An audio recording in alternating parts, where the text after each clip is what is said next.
احتیاط سے چلنا پھرنے کی تو اجازت ہے، گورنمنٹ نے دی ہوئی ہے۔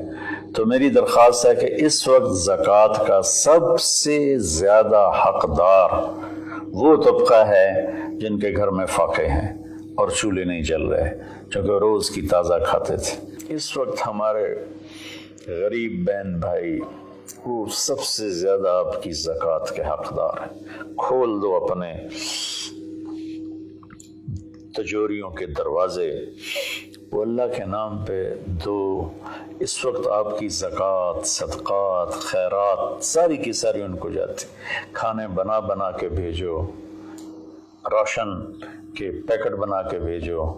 یہ اس وقت آپ کی نوافل سے بھی بڑی عبادت ہے، اور زکوٰۃ تو ویسی فرض ہے۔